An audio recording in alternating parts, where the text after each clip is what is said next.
Bonjour à tous. Dans cette vidéo, on va corriger une évaluation d'électricité de niveau 3e prépa métier. Donc évaluation qui était constituée de 2 exercices et qui couvrait à la fois les circuits électriques et à la fois les notions de puissance et d'énergie. Donc le premier exercice que voici, on étudiait un gaufrier, puissance 1070 watts et un grille-pain de puissance inconnue. Donc, tous les deux étaient branchés sur des prises de courant dans une cuisine. Et on avait le circuit électrique qui est présenté juste ici. Chaque appareil étant modélisé par une résistance, parce que ce sont des appareils chauffants. Il y a un disjoncteur en plus, bon, ça c'est le cas sur toutes les maisons dont les installations électriques sont bien conçues. Et donc forcément un générateur, parce que sans générateur il n'y a pas de courant. La première question, c'était utiliser les lois de l'électricité pour indiquer les valeurs des tensions U gaufrier et U grille-pain aux bornes du gaufrier et du grille-pain. Et il fallait justifier la réponse. Alors, la justification, c'était simplement citer la bonne propriété. Donc, en l'occurrence, c'était la loi d'unicité des tensions. Puisque dans un circuit en dérivation, ce qui est le cas ici, on a bien les deux boucles, la première comme ça et la deuxième comme ceci. Dans un circuit en dérivation, donc la tension est la même aux en borne de chaque dipôle branché en dérivation. Donc, le gaufrier et le grille-pain sont branchés en dérivation.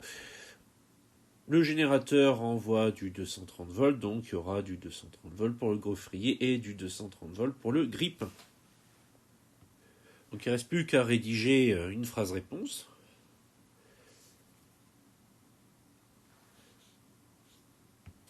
Donc, d'après la loi d'unicité des tensions, dans un circuit en dérivation, on aura U gaufrier égale 230 et U grille-pain égale 230 volts. Donc on continue, on va regarder donc la deuxième question. Rappelez la relation liant la puissance électrique P, la tension U et l'intensité du courant I. Donc là c'est une question de cours. Donc, normalement très facile pour peu que vous ayez appris le cours d'électricité où il est clairement marqué que P est égal à U fois I.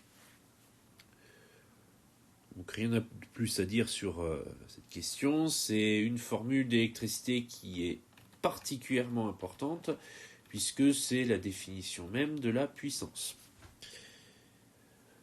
Donc forcément après, vu qu'on a rappelé la relation, on demande de calculer la puissance du grille-pain.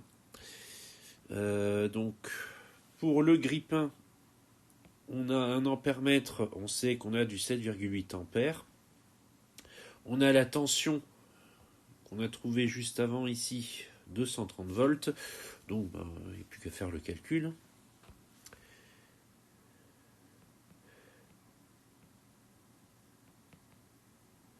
Donc la puissance du grille-pain, ça sera donc U, la tension 230 volts, fois I, l'intensité 7,8 ampères. Et ceci nous donne 1794. Et on n'oublie pas l'unité, le watt.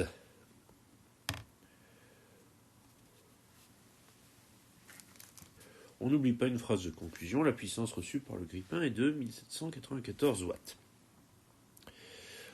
Ensuite, question 4, ici, déduisez-en la puissance électrique P totale transmise aux deux appareils. Donc là, il faut regarder un petit peu ce qu'on nous dit dans l'énoncé, et en particulier au début, un gaufrier de puissance 1070 watts. Donc, gaufrier 1070 watts, le grille-pain, on vient de le calculer, 1794, donc P total, on va tout simplement additionner les deux.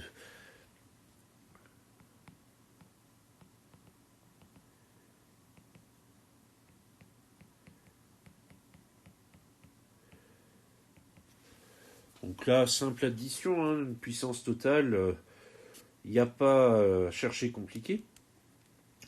Le total, c'est bien ce que ça veut dire, c'est le total de toutes les puissances, donc on additionne tout, et ça nous donne 2864, et toujours en watts, c'est toujours des puissances. Et on n'oublie pas une phrase de conclusion, la puissance totale reçue est de 2864 watts. Ensuite, question 5. Utilisez la relation I est égal à P sur U pour calculer en ampères l'intensité totale, I totale, du courant délivré par le générateur. Arrondir au dixième.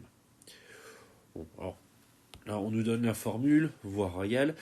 Alors, au passage, pour ceux qui auraient oublié, en question 2, la relation reliant P, U et I, elle était donnée ici, sous une autre forme, mais on pouvait tout à fait retrouver le P est égal à U fois I avec ça. Comme quoi, il est important de regarder tout l'exercice. Donc là, on nous donne la formule, on l'applique. On ne cherche pas plus compliqué. Donc P, c'est ce qu'on vient de trouver. Et U, c'est toujours notre tension, donc c'est toujours notre 230 volts. Donc en faisant le calcul, on trouve 12,4521, etc. On nous demande d'arrondir au dixième.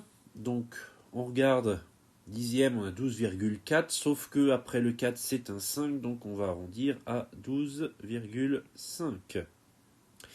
Et c'est une intensité, donc ça sera en ampères. Donc phrase de conclusion, l'intensité totale est de 12,5 ampères. On continue avec la dernière question. Le disjoncteur qui protège le circuit des prises de courant va-t-il interrompre le passage du courant? Donc, il est marqué qu'il protège le circuit des prises jusqu'à 16 ampères. Là, on trouve 12,5 ampères. Donc, il ne va pas interrompre le courant parce que 12,5 ampères est plus petit que 16. Donc on rédige la phrase, le disjoncteur ne va pas interrompre le courant car 12,5 est inférieur à 16. Et c'est tout. Pour cet exercice, on en a terminé. Donc exercice qui n'était pas bien difficile pour peu que les formules d'électricité aient été connues. C'est sûr que sans connaître les lois de l'électricité et les formules qui vont avec, ça devient très vite très compliqué de faire ce genre d'exercice. Mais pour quelqu'un qui les connaît, il n'y avait pas de difficultés, pas de pièges, pas de questions bizarres, étranges et qui demandent de sortir des raisonnements compliqués. Non, on était vraiment sur un exercice accessible. Maintenant qu'on a vu ce premier exercice, on va maintenant regarder le deuxième, où là on parlait de chauffer de l'eau. Alors soit avec une bouilloire, soit avec une casserole posée sur une plaque de cuisson. On avait une problématique. Donc, quel mode de chauffage nécessite le moins d'énergie électrique? Donc ça, c'était le fil rouge. Et on étudiait en particulier le chauffage avec la bouilloire dans un premier temps. Donc la première partie de cet exercice 2, c'était uniquement sur la bouilloire. Donc la première chose, relever la valeur de la tension de la plaque alimentation U de la bouilloire. Bon bah là, il fallait regarder justement cette plaque et trouver que la tension elle était marquée ici. Il n'y avait qu'une seule valeur en volts, la tension est en volts, donc il y avait juste à repérer la bonne valeur.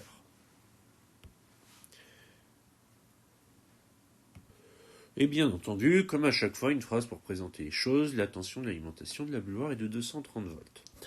Même chose en question de relever la valeur de la puissance P de la bouilloire. Alors, puissance P en watts, 2200 watts, c'était marqué sur l'étiquette. Encore une question qui ne présentait aucun problème. Donc, petite phrase pour présenter tout ça. La puissance de la bouilloire est de 2200 watts. Question 3. Rappelez la relation liant l'énergie E, la puissance P et la durée T. Bon là, c'était une question de cours. Et le cours nous disait E est égal à P fois T. Donc forcément, on demande de rappeler une relation. La question d'après, on demande de l'utiliser. Alors... On calcule E, donc P on l'a trouvé en question 2, c'est 2200 watts. Et T, là on l'a dans l'énoncé, puisque dans l'énoncé on dit la bouilloire fonctionne pendant 3 minutes pour amener l'eau à ébullition. Calculer en joules l'énergie électrique reçue par la bouilloire pour amener l'eau à ébullition. Donc 3 minutes, ok. Faut juste se rappeler que dans la formule E égale P fois T, P on le met bien en watts, mais T on le met en secondes. Donc il fallait aussi convertir notre 3 minutes en secondes, ce qui fait 180 secondes. Je rappelle que dans une minute, il y a 60 secondes. Donc il ne reste plus qu'à faire le calcul. Et on trouve 396 000. Et l'unité de l'énergie, c'est le joule. Donc là, ça tombe bien, on nous demandait de calculer en joules, donc on s'arrête là, on fait notre petite phrase de conclusion. L'énergie reçue est de 396 000 joules. Donc voilà pour la première partie de cet exercice 2. On va regarder la deuxième partie, qui était logiquement le chauffage avec la plaque de cuisson. Donc on nous demandait encore une fois de rappeler la relation liant la puissance électrique P, la tension U et l'intensité du courant I. Bon, ça c'était comme dans l'exercice 1. Donc P est égal à U fois I, ça ne change pas. Calculer la puissance P de la plaque de cuisson. Donc là c'est pareil, c'est toujours le même principe. Donc U dans le tableau c'est marqué 230 volts, l'intensité c'est marqué 6,5 ampères, donc on fait le calcul tout bêtement et on trouve la valeur de 1495 watts. La puissance de la plaque de cuisson est de 1495 watts. Donc ensuite, indiquer la durée de chauffage en secondes. Donc là, on nous dit que la durée de chauffage, c'est de 9 minutes. Je rappelle encore une fois que dans une minute, il y a 60 secondes. Donc on fait 9 fois 60. Et on trouve le temps en secondes, qui est de 540 secondes. Donc phrase de conclusion, la durée de chauffage est de 540 secondes. Donc ensuite, calculer en joules l'énergie électrique E casserole utilisée lors du chauffage avec la plaque de cuisson. Donc on utilise toujours la relation E est égal à P fois T. Donc P 1495, on l'a calculé, T le temps en secondes, et on trouve 807 300. C'est une énergie, donc c'est en joules puisqu'on a utilisé le temps en secondes. Une phrase de conclusion, l'énergie utilisée lors du chauffage avec la plaque est de 807 300 joules.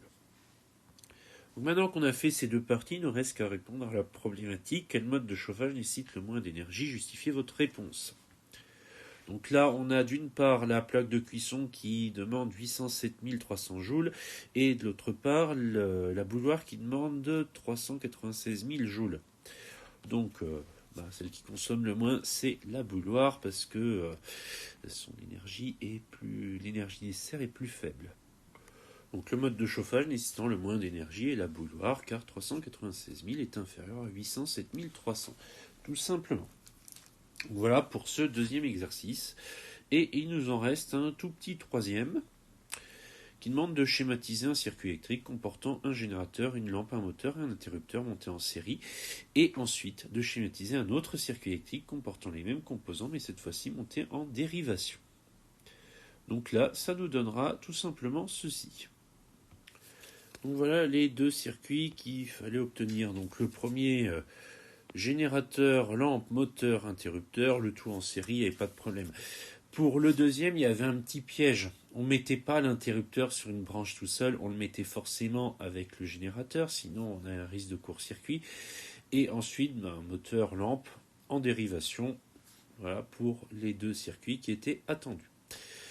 Donc c'est tout pour ce devoir d'électricité. C'était un devoir qui était assez conséquent, avec pas mal de notions, mais qui n'était pas difficile en soi. La seule chose, c'est que pour le réussir, il fallait bien connaître son cours d'électricité. Si vous avez des questions, vous n'hésitez pas à les laisser en commentaire, j'y répondrai avec plaisir et sinon je vous dis à très bientôt.